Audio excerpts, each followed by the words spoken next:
How would you define fitness? The ability to allow you to function well, to perform well, to stave off injury, disease, illness, with good physical capability, mental and emotional capability. What it is, it's about balance more than anything else, I would say. People want to put their own labels on what fitness is. As you said, it's a really difficult thing to define. People think fitness is being able to do the splits or run a mile or do a 100-kilo bench press or go to the gym 3 days a week or even eat relatively healthily. Whereas fitness, I think, is relevant to the kind of what is the demands you have in your daily life.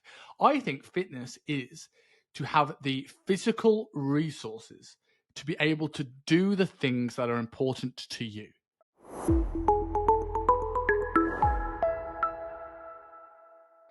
So you came up with an interesting topic earlier that I think is absolutely going to open up some rants and some wormholes here. But I think to preface this, so for people listening to this and want to know what the topic is to talk about, is have we lost the true meaning of fitness? So I think this really does depend on how we define fitness. So I'll start with you. How would you define fitness? Fitness is the combination of too many components to define in one sentence. But if you were to look at fitness as as a lifestyle, shall we say, it would be the ability to allow you to function well, to perform well, to stave off injury, disease, illness, with good physical capability, mental and emotional capability. And man, like I say, it's impossible to do in one sentence. I'm just talking crap, really. But what it is, it's about balance more than anything else, I would say. Fitness is balance, and I don't mean gymnastics, standing on a rope, trying not to fall off. I mean having the right combination of all these different things to allow you to perform in any arena. And I don't mean a sports arena. I just mean putting your luggage overhead in the overhead cabins on a plane, being able to pick up grandkids, being able to run away from danger, being able to run towards danger, being able to lift something for fun, and having the right body composition that is not just aesthetically pleasing, but gets you away from the risk of disease, illness, injuries, etc., things like that. Like I say, it's tough to put in one sentence. I'm sure someone could do a better job than me, but that's how all-encompassing this thing is, and that's why I feel not just the industry, but the world's almost forgetting what it is, but especially the industry. And I think it's interesting there, like, and this I think where people want to put their own labels on what fitness is. As you said, it's a really difficult thing to define. People think fitness is being able to do the splits or run a mile or do a 100-kilo bench press or go to the gym 3 days a week or even eat relatively healthily. Whereas fitness, I think, is relevant to the kind of what is the demands you have in your daily life. I think fitness is to have the physical resources to be able to do the things that are important to you. So that means now we could all be healthier. Every single one of us, including Brian Johnson. He could probably eat a steak. By the way, that's a side rant, right? But I'm going to say this. This is my real... I quite like a lot of Brian Johnson stuff. But do you know what my real bugbear is? His whole thing is I took my brain out of it. Right? His whole marketing... I took out decisions. The science drives me, right? And then someone asks, why are you a vegan? And his response is, it's a choice. And I go, hold on. I thought you said you didn't do any of that choice stuff. Anyway. But you could all, every single one of us could be healthier. So in that sense, fitness is something we can never achieve. However, if I'm a marathon runner, fitness to me means being able to improve on my 25-mile, whatever it is, time. Now, if I'm just someone who needs to pick up my kids, run around with them a little bit, and I don't need to do anything, I don't need to be shredded, fitness could be 12% body fat, absence of disease, and being able to move around my kids.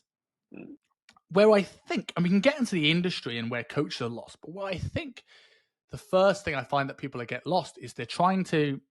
I had a conversation with a guy called Dean Hammond yesterday for the show, and he's an ex-military guy. Great guy. You know, he legitimately wears the clothes that you wear to try and pretend to be him. And stolen valor. That's what it is.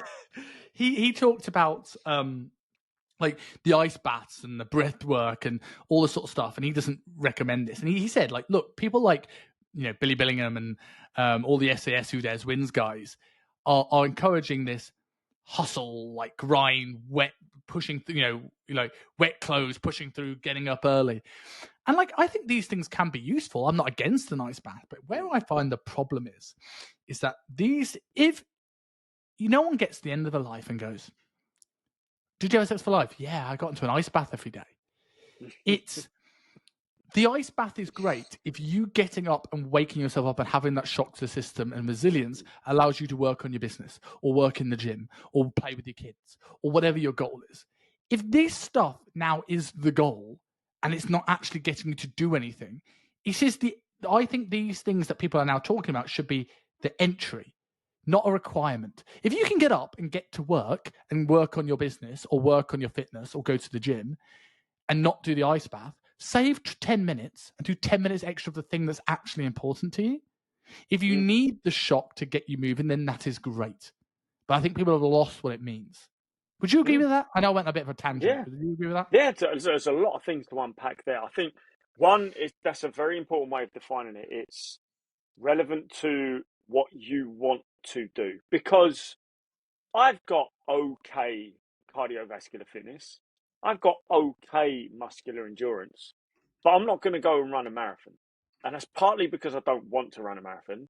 And it's also partly because I've never trained any sort of distance that would allow me to even just, wing a marathon. It's not going to happen. Robb's not running a marathon. Robb's not making it to the finish line. Does that mean I'm not fit? And at the same time, the people that are breaking the world record marathons, they're I'm making this up. I'm not saying this is the case, but let's say their bone density is a little bit under. Let's say their muscle to weight ratio is a little bit under. Are they therefore not fit as well? So of course, it also comes down to what you want. But we have to remember that to get through this life, it's not just from doing what you want. You need to do a little bit of what you need at the same time.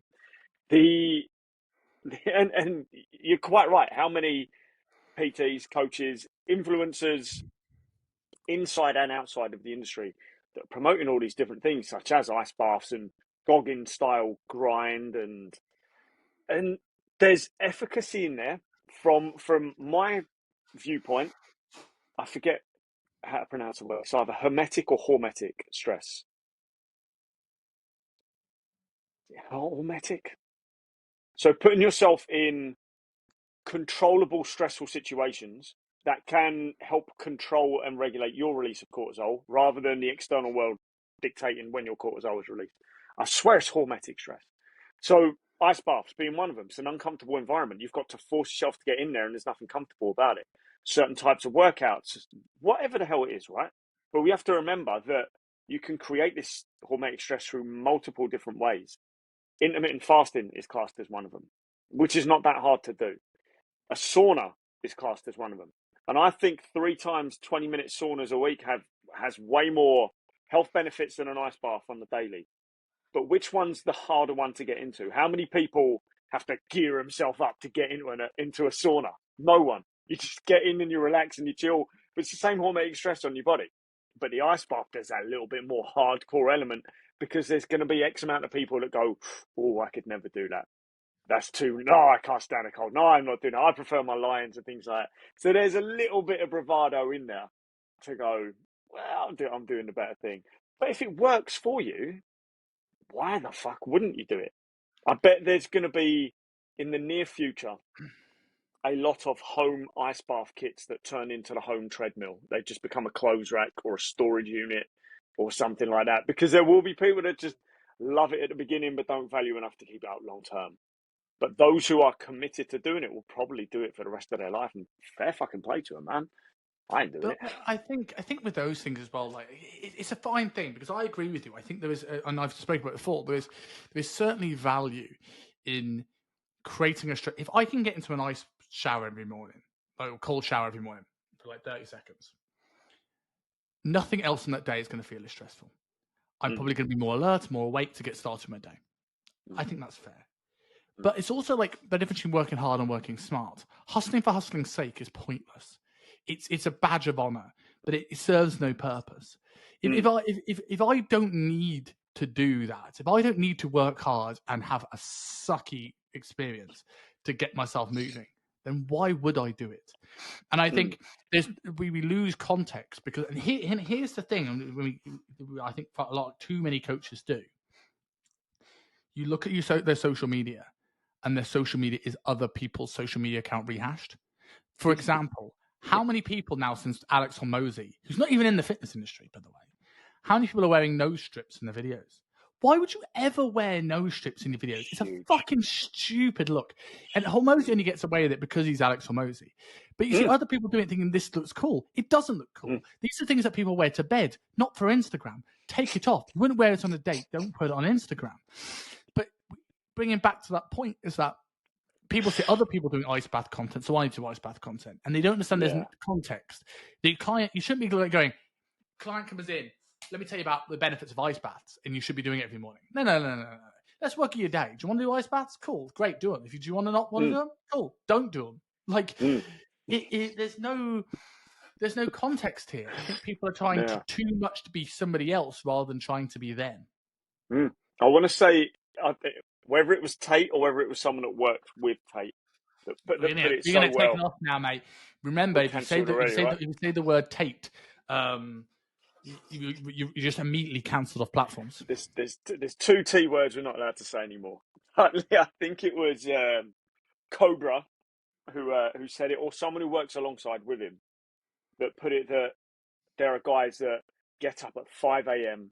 and they dive straight into the ice bath, and then they get out and they shout affirmations in the mirror. They do their journal, they get their meditation in, they're fasting until 12 p.m. and like a ton of like productivity things. And then there's a 17-year-old kid who rolls out of bed at 9:30, lights up a cigarette, looks at the affiliate stock on his phone and makes 20 times more money than you. Like, if your things you're doing make you feel good and help you to be more productive, help with your energy, because that's a big thing about it as well. If you're going to do all these productivity or stress things and it zaps your energy, then why the fuck are you doing them? So it's got to give you energy.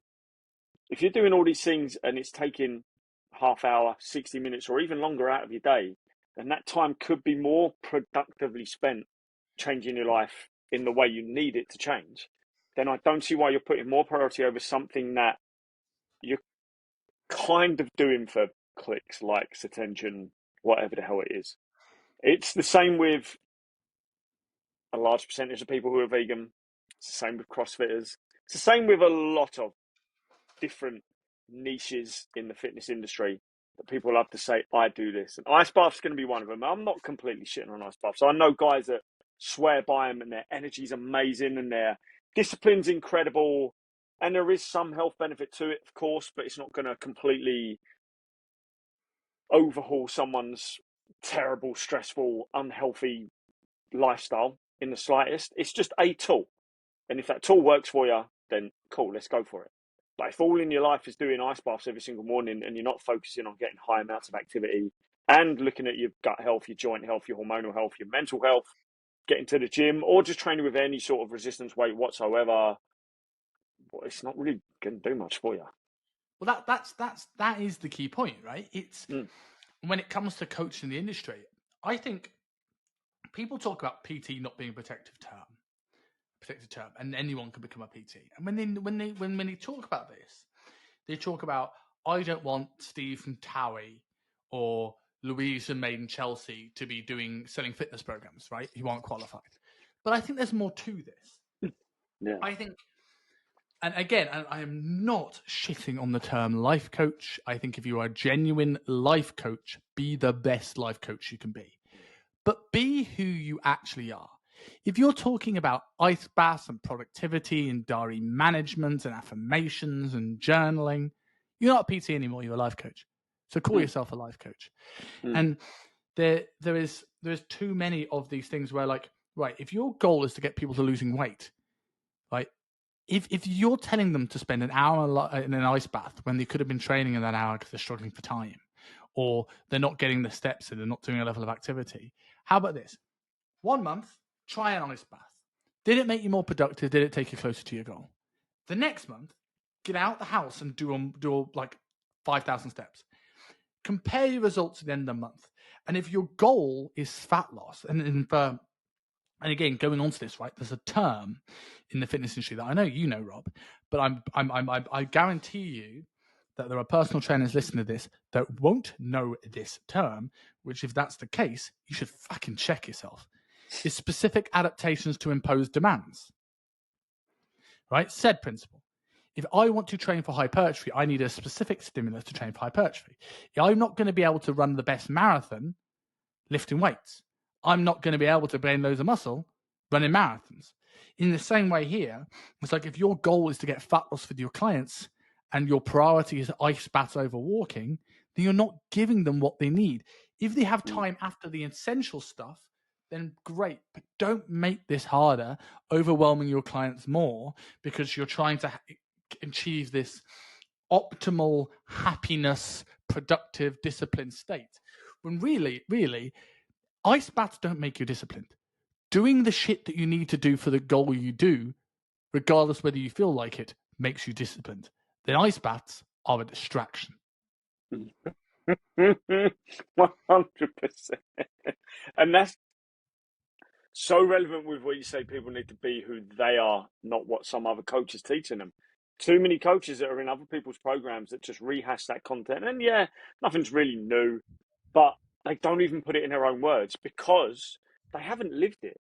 They've just heard a soundbite or a principle and they think, oh, yeah, that's cool. Because it probably is relevant for them to do. And the next thing you know, 2 days later, they're doing an Instagram video about it. Like, okay, get it. More people need to hear this information, but you need to really be show how to implement this into someone's lifestyle. And if you haven't done that yourself, you're just lying to yourself. And that comes back to bite you on the arse later down the line. So there's no amount of hacks, cheats, affirmations, stressful tools that are going to rapidly improve someone's life above any of the basics of eating right, getting out for activity, some sort of resistance training, because there's benefits to that away from just the aesthetic side of things as well. But obviously, we need to look at each client as the individual.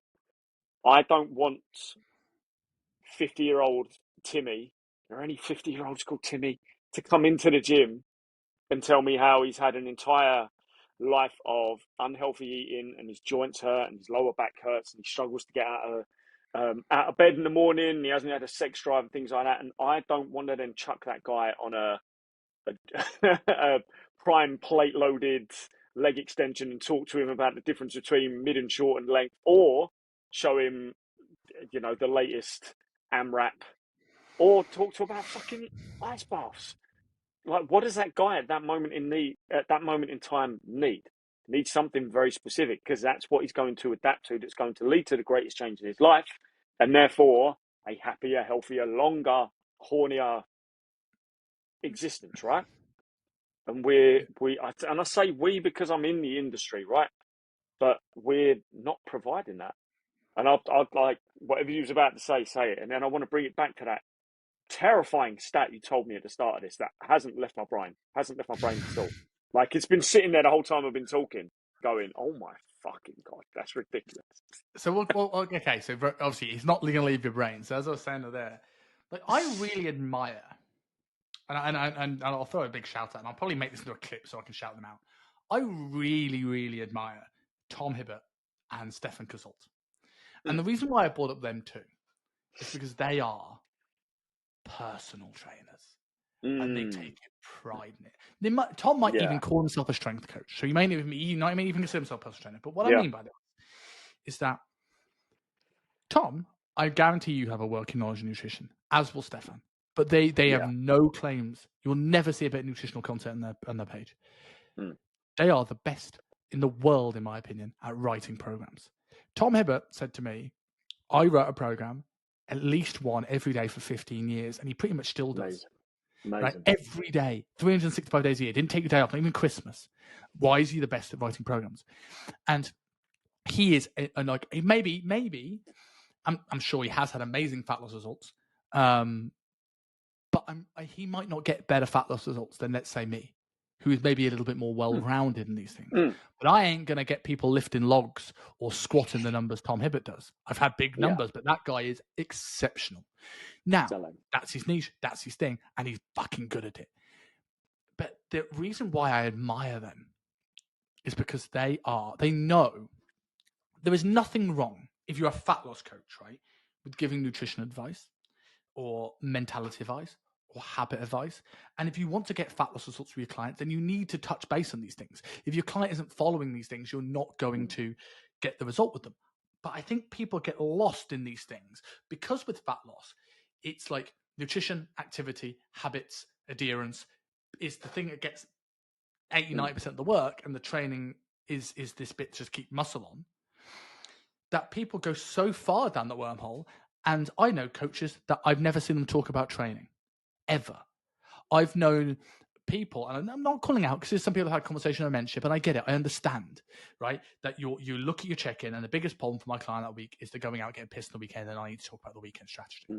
But they're like, oh, my clients drop off after the 12 weeks, and I can't get them to continue. I'm like, well, talk to me about your training.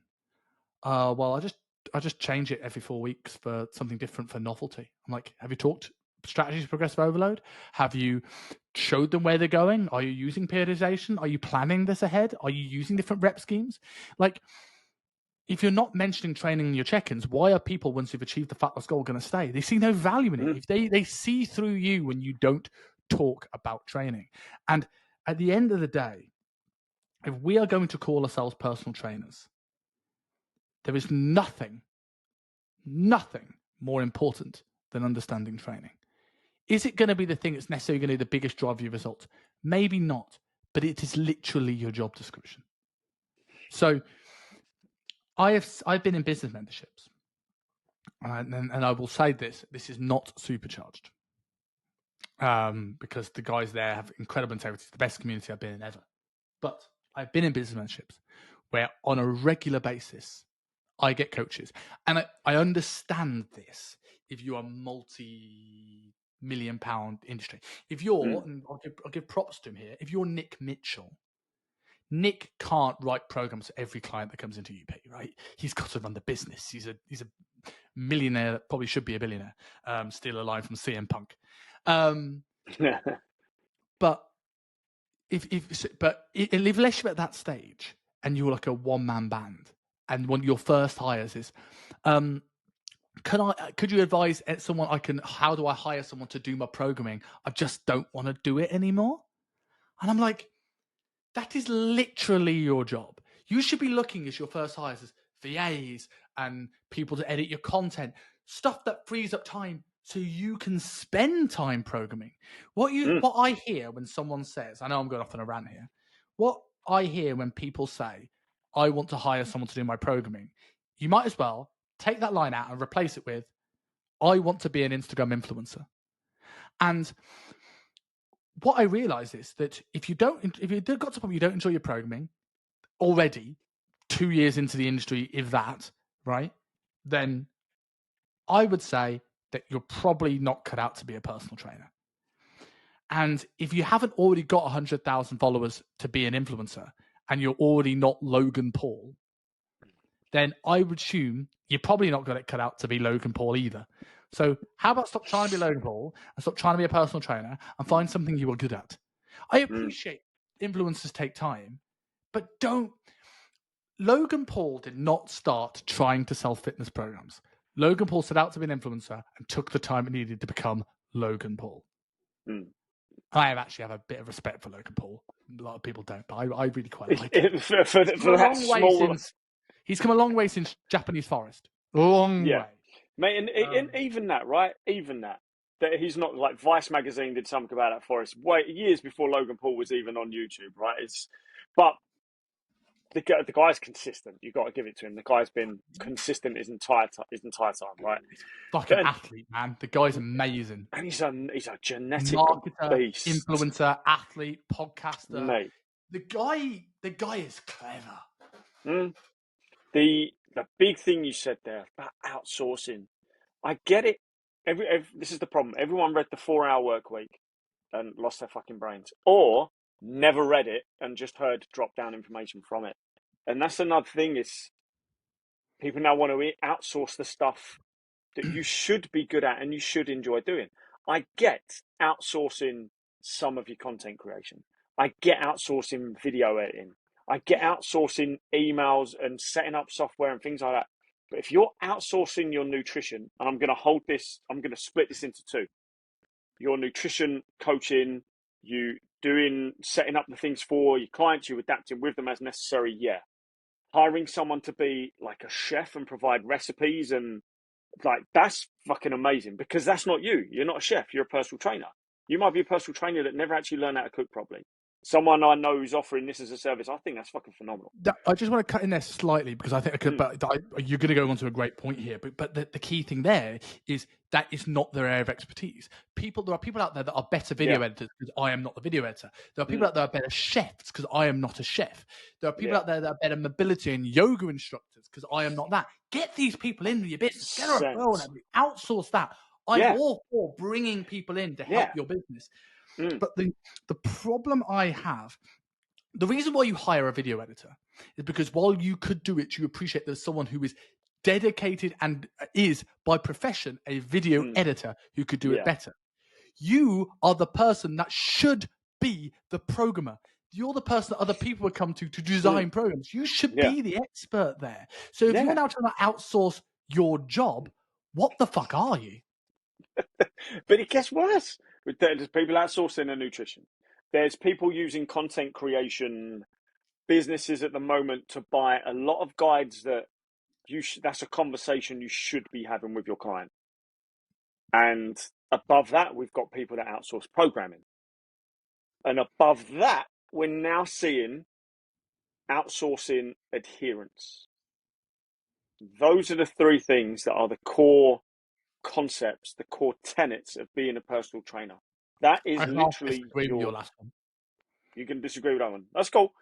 But to outsource, I'm up for outsourcing your adherence, because within reason, right? I think success coaches can be game changing. Within reason, there's outsourcing your adherence. That's getting someone to do your check-ins for you.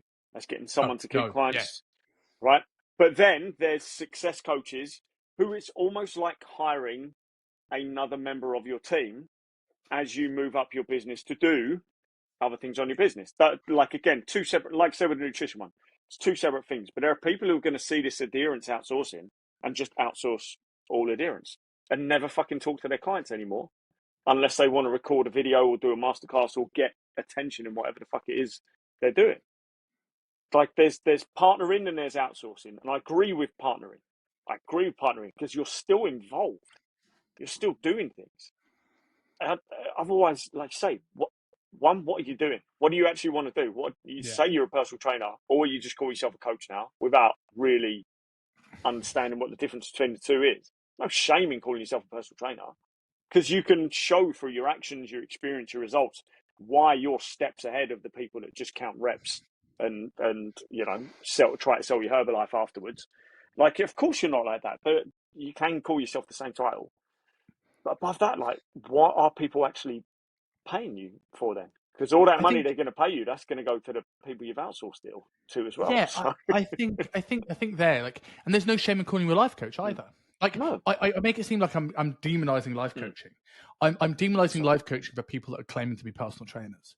Like, if you've realized that your passions have changed, and that's fair, right?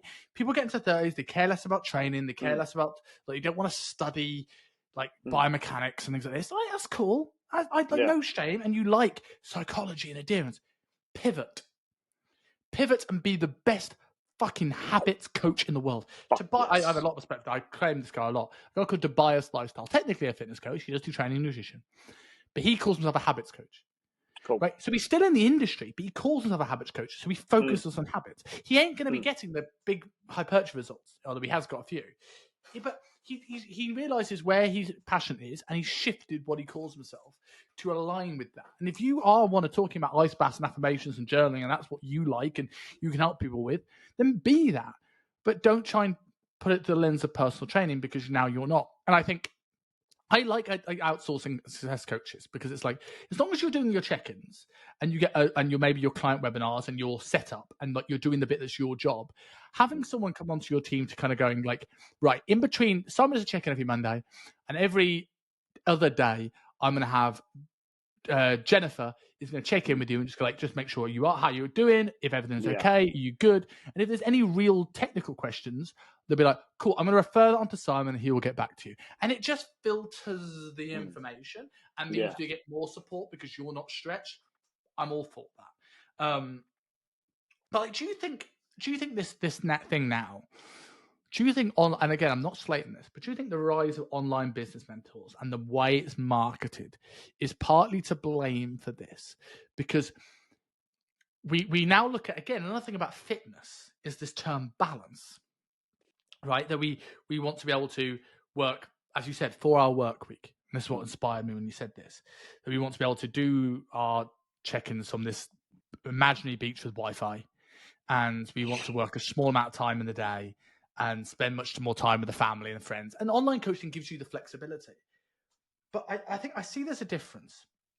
I've now started working online, and I'm in that stage where I've basically barely left my office for the last 2 weeks. Right, I need to train more. I need to walk more. Right, I've literally gone 9 till 6 here on calls and writing stuff. But when I went into online coaching, I never had the idea of working less.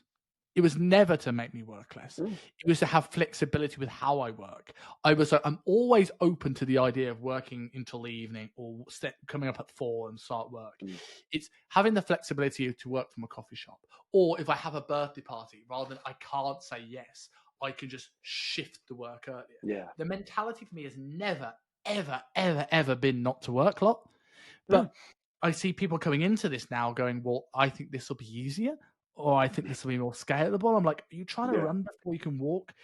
Do you think the message is the reason why people are now looking for the comfort?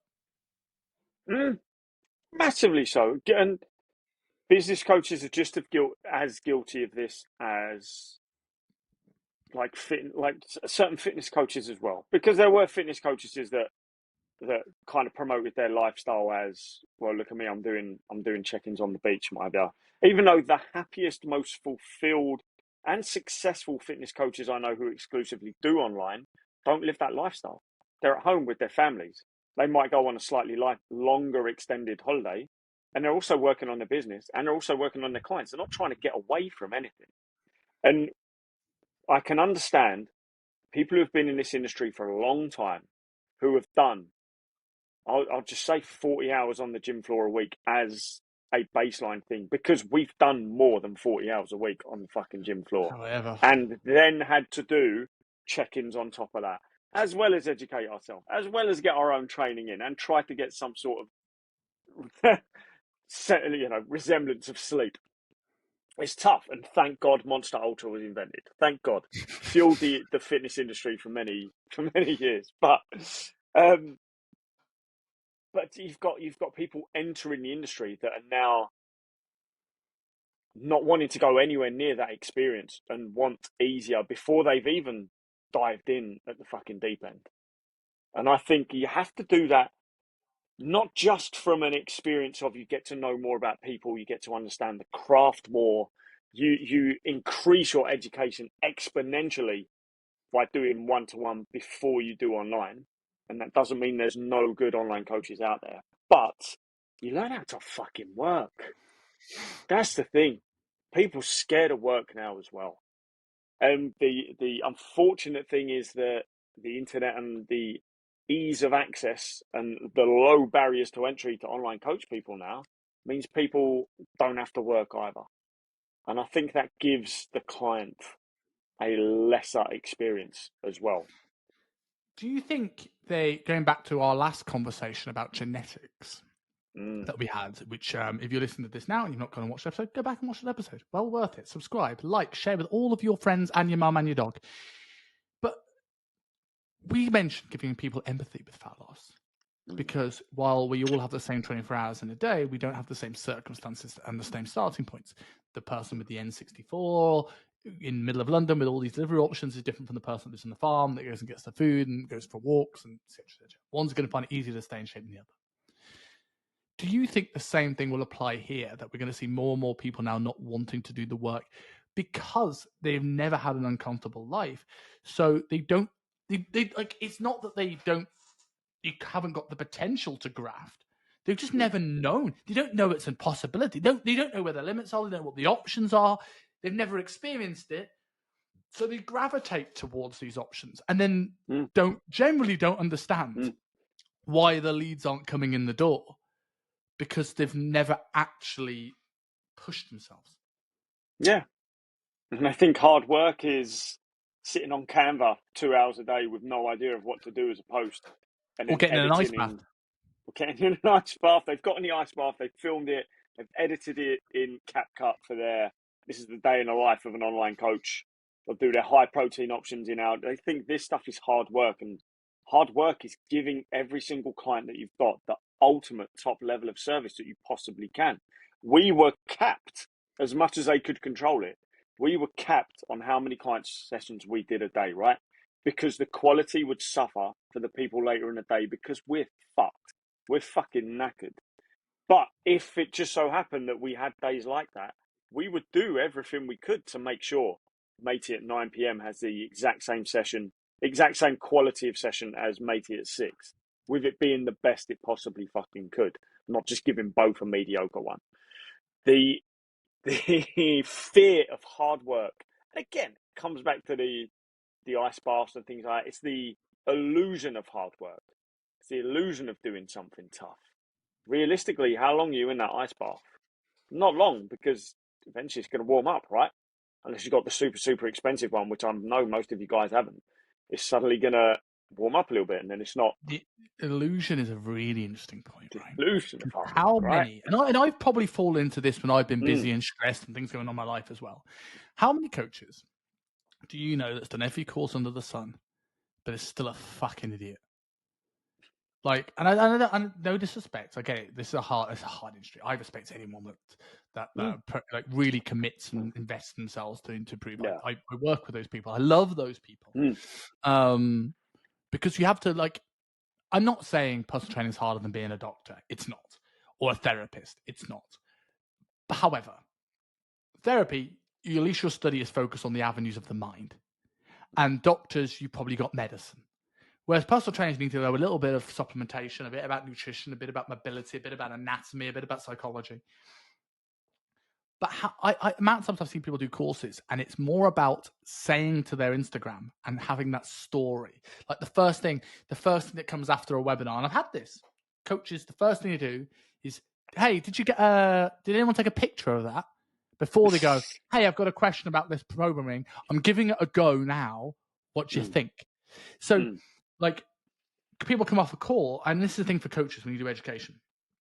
If you're, and this is not hard and fast for all. If you're in the middle of a call and people are chatting, you want to snap away, put it on Instagram. Do it. I'm like, if you are Michael's, please do. I really appreciate it. But if you finish a call and if your first thing is put something on Instagram, and yet when you get to next week's call, if your mentor or education provider goes, hey, have you tried the thing we spoke about last week? Have you written a meal plan with this in? Have you written a 5x5 program? Have you written this? And you go, no. Then question your priorities. And are you really wanting to get better at this? Because I've seen this all the time where people aren't actually doing the homework, yet their Instagram would assume they're on it. Yeah. Yeah. And I've done it. I've been there. I hold hands up. This is I'm talking to myself as much as I am anyone else. But the illusion really just brought that up for me. Then it's easy to call people out because we know what top level personal training actually looks like. And we know what being held truly accountable to a certain standard actually looks like. And it's tough to hold yourself to that same level. Of course it is. But there are people that aren't even trying. Like, I don't want to put a ton of videos of me training on my Instagram. I don't. Especially not at the moment while I can't really train. It's a bit demoralizing for me. But it's also an opportunity for me to create a whole new world of content where, well, this is how you actually train around a pretty debilitating back injury, right? Which a lot of people will experience the same thing. But you've got, guys that are genetic beast, super shredded, that's not really going to motivate a lot of people. But I think the personal trainers who are out of shape, which is a topic we've discussed many, many times, whether questionable or not, your beliefs You right around now. that. Yeah, me as well, but still within reason, right? We still look like a PT on the gym floor. There are people who are out of shape that Right. could be documenting their process of this is how I'm going to get in shape, but don't. And they'll put a small video of themselves training, and you look at it and go, "Man, you've been in this game for years, and you're lifting less than some clients I've had for 3 months. This isn't right. You obviously don't train, or you obviously don't train hard." And whether that's from fearful of doing the work, misunderstanding of what clients actually need, or what you need to actually do in your life, caught by shiny objects of mindset coaching instead of actual physical work and dieting, or whether you're too far down the biomechanics optimal range and you're actually not lifting any real weight at the same time. We're not helping the people, and this goes back to that stat that is terrifying me right now. That you said at the start of this, that 1 in 3 people in the world, right? In the world or the UK? Should I share it so people can see it on YouTube? Share screen. Where is it? Cool. So you can see this, Rob, right? Yeah. So when we look at this, I think this is really interesting, right? So these are some of the stats I put together for a video for coaching confidence students. So for coaches in this, understand there are 740,000 personal trainers worldwide. So, well, when we look at there was 8 billion people in the world, people say it's a saturated market. Now, is it 740,000 out of 8 billion? It's not that many. It's not a lot. There are 2.6 billion people that are overweight. If you generally think that you haven't got clients, then look, I work with coaches. You guys who are personal trainers, you have a 2.6 billion person pot. I have a 740,000 pot. Right? But I think that's really interesting in itself, right? But with 740,000, that's still a lot. You need to stand out. And all the things we spoke about, hard work, giving your clients more, being good at what you do in terms of the basics of training and nutrition, and actually doing a good job with that is more important now, because are you going to be the 10 to 20 personal trainers that really make a difference in people's lives? Or are you going to be the 720,000 that all look like each other with Hormozy nose tape sitting in ice baths? But here are the stats that you're talking about, right? 15 million people currently live in some form of chronic pain. And these are just the people that told stats about it. Like how many people are in chronic pain that just keep it quiet, and like certainly blokes, right? That just hide it. And then if you look this way, 1 in 10 suffer from autoimmune conditions and gut issues. 1 in 3 have metabolic syndrome. This is the one that's in your head, right? 1 in 3 have a precursor to potentially disease states. Like, that is a huge impact. And like the thing I would find with that, and 45% of people on this planet are actively trying to lose weight. So when you look at that stat, you've got 45%, like 4 billion people potentially, just under, that are in the world potentially looking to lose weight. 1 in 3 of those people could be on the path to serious issues. And I think we spoke about this before. The problem I find sometimes, and I get this is another topic for another day. Maybe we put this on the list, but I get maybe we'll call it the dangers of being a men's rights advocate. That could go for hours. That'll be a good one. Because I find sometimes it's a weird thing, right? Yeah. No one who preaches for diversity amongst races or religions, or preaches women's rights, and again, I'm not saying these are lesser. I think they're hugely important things. No one in those camps ever have to justify their stance. If I want to generally make a point about struggles that men have, I always have to say, I don't mean, I'm doing it now. It doesn't mean that it has to, it means I don't agree with women's rights or ethnicity. But this is a problem that is real. Like, I shouldn't have to make those caveats, right? No. Like, because people don't tend to like people like us these days. But the thing that you always get when it comes to men's rights, like, we look after people, but no one looks after blokes. We talk like, oh, well, they should talk more. It's almost putting the problem back on them. Oh, well, men don't talk enough. Oh, men die younger. Men have more suicide. Well, they don't go to the doctor. I'm like, well, are we at any point discussing why that is, rather than saying it's your fault? Well, like, we want men to talk, and then we tell them it's their fault when they talk, and like, without going into that tangent, as coaches for these people, because let's face it, right? And I'm not saying, again, I'm doing it again, I'm not saying that there aren't a huge amount of women on this list. Half the population. I'm not saying it's all blokes. But what I'm saying is that 1 in 3 people have metabolic syndrome. Men die younger, on average, and more because more of them have inflammatory issues. So more of them are probably going to be, of that percentage of that 1 in 3 are going to be the blokes. And the blokes are going to be the people that maybe aren't even on that list because they don't talk about it. They don't go to the doctor. But they might hire a personal trainer. They might speak to you. So if you're seeing somebody 3 times a week, you might have a bigger impact than someone's doctor to save their life. And if they're in that statistic, right, you have to know how to help them. And I see, again, have we lost the art of fitness? I know coaches that don't know how fat loss works outside of the phrase calorie deficit. Now, do you need to know and understand lipolysis to be a good coach?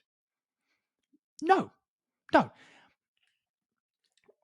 My surgeon probably doesn't need to know about the intricacies of my body and my digestive system and my hormonal system and my anatomy in order to take out a kidney. We've got an instruction manual of how to take out a kidney.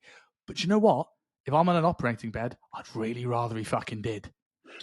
But we get this with fat loss. We get people going, oh, we'll just eat less calories. Okay, well, how does this work? You should know it. Even if it doesn't actually translate into how you communicate, you should know it. And there are too many people with that stat.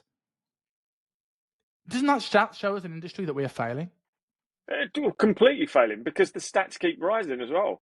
The obesity stats keep rising. The cancer, the depression stats keep rising. Heart rate, heart failure, heart disease, still rising. Fertility plummeting. Testosterone plummeting. More and more personal trainers qualifying or not qualifying every single year. So we're not helping. And it comes a point where the fitness industry loves to shit on GPs. Well, they don't really know. They're not specialists, things like that. Well, that's what personal trainers are becoming as well. Because if a personal trainer doesn't fully understand the process behind what actually causes you to lose fat, then they're just a general practitioner. They can take you through a workout. They can get you a bit of a sweat on. They can talk to you a little bit about mindset, and they can tell you how to find protein in the fucking pudding aisle at Lidl. But no wonder you're not getting a phenomenal fucking result, because the people that actually understand it as a real expertise and are fully involved with their clients in making sure they adhere to that process as well, are the ones getting phenomenal results. I was at an event recently, a horrific fitness event. I hate these fucking things. But I went there to see our good friend Alex Gates and Pro Coach were there doing a Q&A, and I asked a question, a bit of a generic question, but no one was asking questions because the music was way too loud from a flipping Les Mills thing, which had hundreds of people boxing. Anyway, I thought it was really disrespectful. So I jumped on the mic and I was like, all I see in my gym, where I train around the corner, is people in Pro Coach t-shirts. They're big, they're training hard, they're strong, they're lifting fuck tons of weight. And when they take their top off for their check-ins, they look ridiculous. So I was like, what is it about you guys? How are you guys, from a very short time in the industry as Pro Coach, but obviously a long, long, long history under other names? What is it about you guys as Pro Coach that has put you up here so quickly? And one of the things they said was just complete full involvement in their client, not just upskilling their education, not just going on a new course, not just learning a new exercise or talking about mindset or giving away a new freebie or whatever it is, like actually becoming almost synonymous with that client in the process, doing it with them. I don't mean dieting with them, but they're there. They're looking at every single number. They're looking at every single gram. They're traveling up and down the country to look at their client training out of their own pocket. They're going to their competitions, oiling them up, practicing posing with them, taking photos for them, whatever the hell. They're there. They're part of the client journey. And I can't say many, and I'm putting myself in this as well. I'm not giving my clients that level, 100%. It really made me take a real long, hard look at what I am doing. But I know there's so many more below me that are happy to just keep talking about calorie deficit. HIIT is shit, but they don't know why HIIT is shit, even when HIIT has efficacy to it. 10,000 steps, neat up 24/7, everyone. Yeah, cool. How's busy single mum with 3 kids going to get her 10,000 steps in a day when she's got 2 jobs and 3 kids to look after? Well, that's the thing. There's strategies that they don't know. They just know the soundbite. We also know that. We also know that. Like how many people mock things just because other people mock things. Supplements are rubbish. Well, how about if someone's got a massive nutrient deficiency? So when I redid the pyramid, right, the adherence, like calories, macros, and I put at the top a little arrow. It goes the small stuff, and at the bottom of that small stuff, I go the reason why I call it the small stuff and not supplements or meal timing or whatever else is because that small stuff is different to the client. If that client has got major deficiencies or major gut issues, that supplement becomes a much more important thing further down that pyramid. It's not always small. It's sometimes necessary. And I think too many people will slam things because they don't understand them. So it's easier to slam it than learn about it. And that's it. And you mentioned all of a sudden we're all quick to slam doctors without understanding themselves. It's the same way, right, that we go and live, and I hold my hand up in this, but I don't criticize people. Unless they're in the service industry. Like when I was in Hong Kong, I wouldn't work as, I technically am in the service industry, but I wouldn't work in a shop, like a local convenience store, in a 7-Eleven, if I didn't understand any Cantonese. Because I'd be like, well, I'm not qualified to do this job. Yeah. Right? So if there was a Cantonese speaker coming to the gym, unless they could speak good English, I would refer them to somebody else. So, but like, we see people who will go to another country and not bother to learn the language, especially us Brits, and then will moan that, like Pedro from Spain, you come to my country, I don't learn the fucking language. It's exactly the same as someone going, doctors, they don't consider lifestyle and nutrition, and they should. First thing I would say is that the doctors will see people, they're overworked, underpaid, burnt out, stressed. They see people for 10 minutes that by the time they've come to them, it's gotten bad enough to come to the doctor. This isn't like I've got the sniffles. So by that, I'm a bit fat. They come to them because they've got a proper symptom. So one, their job is to kind of put out the fire so they can get rid of the symptoms, so they can actually start thinking about the lifestyle and they can advise them. And they also realize that most people aren't going to adhere and they're not going to have that face-to-face communication time like a personal trainer would. So it's quite easy to go, well, I'm going to give you the medication because I know full well you're not going to go and do your activity or go to the gym or eat better. So I'm going to do what I can. What's the tools in my toolbox that are actually going to work? And for them, medication is going to be that thing. So before you judge a doctor, understand the tools they've got on the toolbox, because they absolutely do not have the amount of face time to help. If you're a personal trainer struggling to get their clients adherent, what hope does a doctor probably sees that someone once every 5 years have? Right? And they might say it. Doesn't just because they say like, the doctors don't talk about lifestyle. Well, I know a lot of doctors that talk about lifestyle. Just because your clients didn't follow it. But anyway, but let's say they don't. Let's say they don't talk about it. I will throw back. Do you know about the medication your client's on? If you don't, you're doing exactly the same. You're moaning that the doctors don't know about my world. Yeah. And you don't know anything about theirs. You don't know about the thyroid medication. You don't know about the contraceptive pill. You don't know about what they are. And it doesn't mean you should be an expert in every medicine. But if you've got a client who's got some medication, at least find out a little bit about what it is. So, if you're in that situation, it's like, well, I'm not saying that everyone has to be a doctor, but either work with the doctor and don't criticize them for the hard work they do, or learn about it so you can have the moral high ground. Because right now you're basically saying, my job is more important than their job. They should learn about me, but I can't be fucked to learn about them. Yeah, hugely. He not so long ago, well, start of this year really, as semaglutide and Ozempic became a name on everyone's lips, the industry rallied against it. I How like many it. people? I love it, right? How many people were like, this is terrible. This is going to be a cheat. This is for lazy people. And with all these drugs, yes, there's celebrities and famous people and wealthy people that just flock to it because they're dickheads, right? But there's a large percentage of people that need this stuff. And the industry almost makes it tougher for those people to get help because we're the louder ones on Instagram going, this is shit, don't bother with this. It was doctors that changed my mind about Ozempic. I listened to, not Make It Rain, for the life of me, I can't remember because it's the only episode of this podcast that I listened to.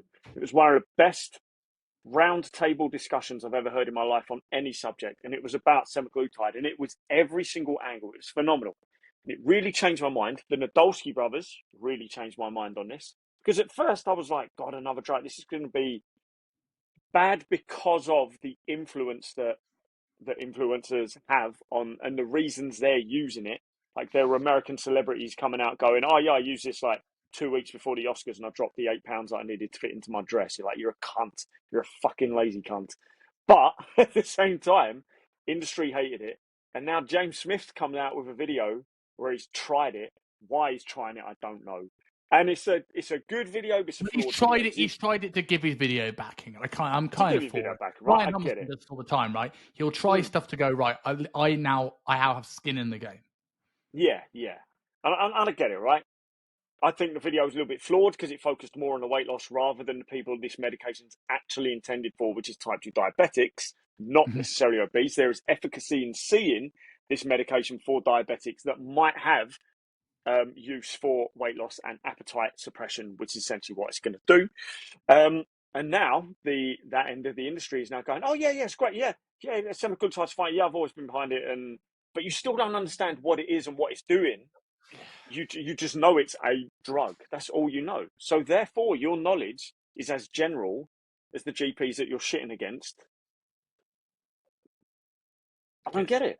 Well, I like it because there's so many drugs that are like clenbuterol, DMP, where it increases calorie expenditure, increases heat, and then this actually helps minimizes hunger and manages the amount of appetite you much you take in.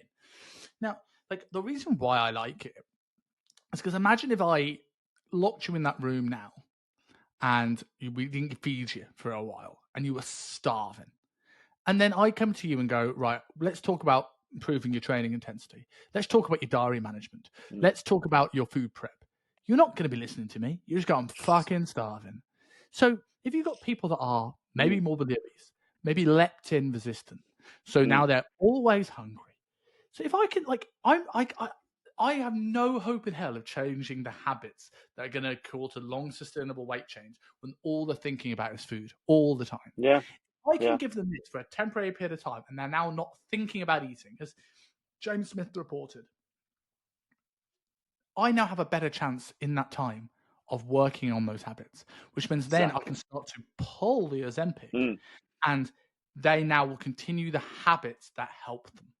And so I think this is, and people don't think about this. People are quick to slam because we're in this world where soundbite, clickbait, tribalism is the stuff that gets viewed. And in the same way, I liked that video from James Smith, but where I really was disappointed by him. I'm not sure it's video before or video afterwards. It depends on my YouTube algorithm when it actually was posted. Yeah. But very soon afterwards, he did a post about Huel. Okay. And how he hated it. I was like, well, the whole point of your Ozempic thing was the context, right? Yeah. I probably wouldn't use it if you're a muscle-bound person wants to get in shape and lose a few pounds. But if you are really struggling and need this to start, and maybe you're not going to the gym, I'm like, this is great. Like context of who is taking this. Everything's a tool in a toolbox. And then he went, I hate meal replacement shakes because let's work on how much protein's in a Huel pre-made thing, and it's not as much that I would need, and you should be eating real food, and etc. Okay, but what if you've never, ever food prep before? What's easier, learning to prepare 1 to 2 meals a day, or learning to prepare 4 meals a day? Because real food is just always better. Or you're someone who is busy, right, and doesn't know how to cook, right? The two things. Well, that takes a little bit of that pressure away from you, right? If we can add some nutrition in an easy way to maybe take away some nutrition deficiencies to make you crave less, okay, this is good. Is a pre-made weight replacement shake for everybody? No, but I use variations of them, whether it's Huel or whether it's the shapeshifter stuff that I've got. Like these things can be beneficial. I don't like throwing like. I lose a lot of respect for coaches when they throw out things for the sake of throwing them out. Carnivore's diet is terrible. Right, okay, then tell that to every person with an autoimmune condition that it's helped. And you can say, oh, well, it's just food rotation or elimination diet. When they add it back in, they haven't fixed anything. Okay, cool. And I'm going to throw in Michaela Peterson here. You can say that you can slam. And Ted did this. I'm really disappointed in this. Ted took down her talk. Because they want the carnivore discussion, which is really bad show, actually. Like the whole point was Ted's different ideas. Yeah. And disappointing because I want to be on them so much. But then when you look at that and you can go, oh, like you're slating Michaela Peterson's diet. She had like a knee and a hip replacement before she was 17, and now she feels better than ever. Tell me that's bad. Like you can go, oh well, the long-term ramification. Like, get off your fucking high horse. This person was in constant pain, constant stress, constant anxiety, and now she feels good. I'm sorry, that is a positive win. Just because she may get issues when she's 60, like, okay, that's a consideration. Look at your blood work, and she does. Look at your blood work. Look at how you feel. Look at all these things. Yeah, keep an eye on it. Learn how to add things back in. Paul Saladino's a great advocate of this. Went carnivore, took away a lot of his issues. He's now added back in fruit. He's now added back in honey. And now he has about 200, 300 grams of carbs a day. Yes, he still gets a bit over the top with certain things, but he's a person that he's not carnivore really anymore. And so it's like, okay, look at this stuff and work with you rather than saying, oh, it's terrible. Well, I tell you what, if I had a chance to have a better quality of life in my 20s and 30s and maybe have to consider some things when I'm 70, 80, I'd take it. Because there are the times where being in a hospital bed with a hip replacement is the most damaging. You're probably going to have that anywhere when you're 60.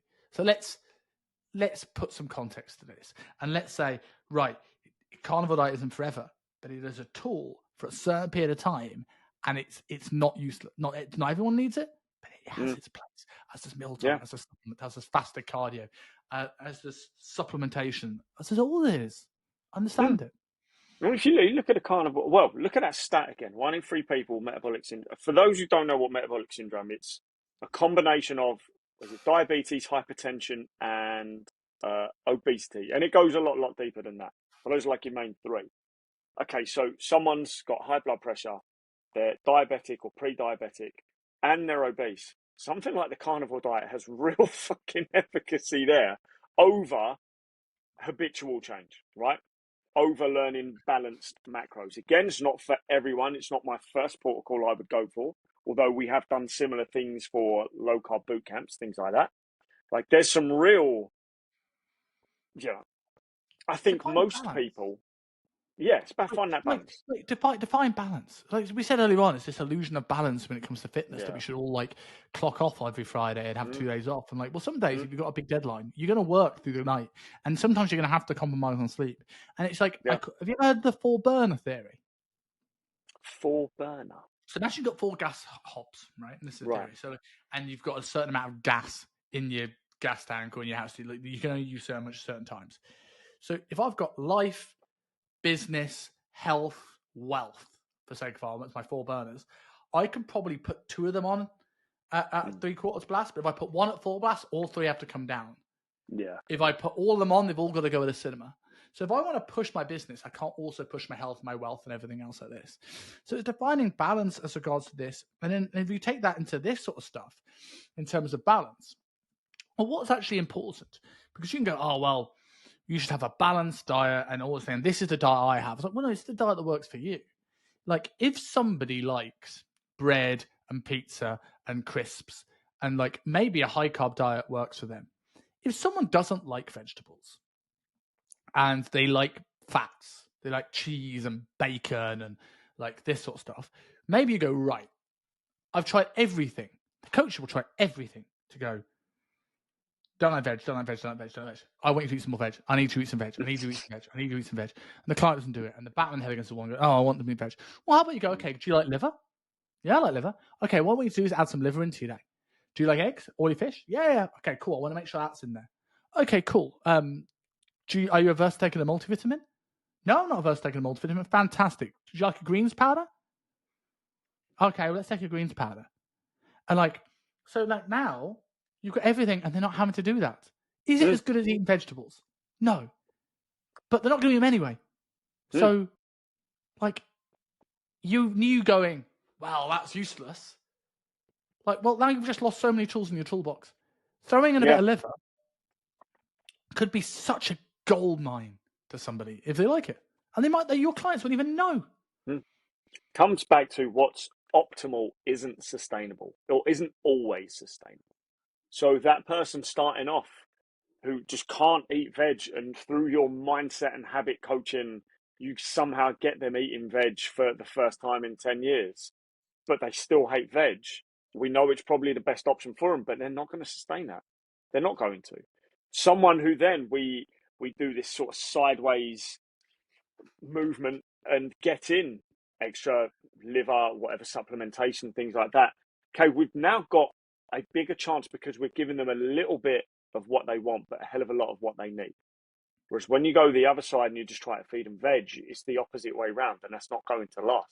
Is a lifetime of supplementation and avoiding that sort of stuff sustainable either? No, of course it's not.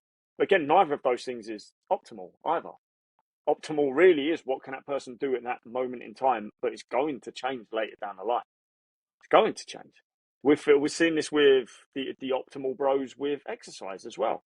Okay, cool. They've got a great understanding. Some have a great understanding of biomechanics and a limited understanding of hypertrophy mechanisms from most of them, but they understand moment arms, strength curves, and length and shortened ranges. Fantastic. You understand a lot more than some other people do. But again, who's that relevant for? Are you saying that because you get validation from saying that because people think you're really fucking clever, and then a few people go try that exercise and it's something new and exciting? They're like, oh my God, yeah, this feels amazing. Does it? Okay, cool, it feels amazing. But you need exercises that are going to work and build muscle for you and strengthen you up and things like that. It can't just feel amazing. How many people jump on a new machine and go, oh, this feels good? What does that actually mean? Like, or what is it? It's not hurting. Cool. Then great. Of course, it feels good. I think but you people need also forget that training has there is more than one exercise in the training program. So they spend hours trying to make the first exercise in the plan as optimal as humanly possible. I forget. Yeah. Well, do you know what? I could do this with 2 exercises, and you can go, well, that's less efficient. Yes, but maybe it's more efficient because what I see people do, and this wasn't the intended aim of my mentorship, but it's become almost the biggest part of my mentorship, is helping people build niches that aren't skin deep. So we see people on Instagram who are like, I help busy professionals lose 5 pounds without giving up any of the food they love. Then you come into the product and they have this crazy long onboarding procedure with onboarding forms that are like 300 questions long. And I'm not saying that's bad. My onboarding forms are long, right? I work with coaches and I work with people that like data. So me having a long onboarding form is necessary and expected. But again, it's me having a niche that people know that coming in, and if they want quick and easy and convenience, they know that I'm probably not the coach. But if they want attention to detail and to learn and to get the best results, bang, cool, we're in, we're good. But you'll see people going, we get these long forms and they're busy mum of 3, not wanting to go any of the foods. And then they'll get this optimal chicken and broccoli meal plan. And then they'll get, or just macros, because you're a busy professional, but you can learn every food in the world with no guidance. Okay, cool. And then you go into the gym and they have to work out how to set up a reverse band on a Smith machine that takes 40 minutes to set up, and then they've got to do an hour of exercise. And I'm like, well, how about you just do exercises that, like, instead of doing the most optimal reverse banded bench press, why don't I just do an incline dumbbell press and a cable fly? Right. And why don't I have a meal plan that works with their lifestyle with some of the foods they enjoy so they don't have to think? And how about I keep my questions on my onboarding to like the bare essentials? And how about instead of doing a Loom check-in video with your busy clients and you send you a 15-minute video that they're not going to fucking watch or watch at 2 times speed, why about you just send them a quick WhatsApp message going, hey, look through the data this week. I want you to change this and this. Good to go? Cool. Because I see this trainers give, and I give Loom because again, I'm the data-driven guy. But I see coaches get Loom, and I say to them like, "Well, do they need that? Do they want that?" And I've asked people like, "Go, oh, would you rather I send it either an email or WhatsApp or written or video?" And most of the clients say, "I don't care. Whatever's easiest for you." To be honest with you, I'd probably just rather you just send me a quick WhatsApp. So you think it's unprofessional? Actually, it's better. So like. Again, this goes back to that thing. I think it's a good place to close it. Is if there's a lesson to take away from this for coaches, is stop running your business, your marketing, your life, and your education based on what other people influencing you think. Don't do a Loom check-in because other coaches do a Loom check-in. Don't disregard a product because James Smith doesn't like the product. Don't build your program because X coach does looms and resistance bands and like all this sort of stuff. What is your people that you're dealing with, and build a product that works for them? Massive. So for that, right, you are let's promote for you guys this day. Obviously, Performer House in person and Fat Loss Fastlane. Where can people find you? So Performance House, this is Jim. Me and my good friend are opening live location mid-September. Online, probably a little bit beforehand for those who aren't based around the Richmond area or can't physically get to the gym or just prefer the online method. There will be 2, I don't know how we're going to do this, there will be 2 Instagram pages to follow, one for the gym and one for the online. And if you want to learn a little bit more about boosting your sex drive and from a geezer that just loves to talk shit and try to entertain you more than actually educate you, then come find me on the Fat Loss Fastlane. Awesome, man. And as always, guys, like, share with people, subscribe on YouTube, and we'll catch you very soon.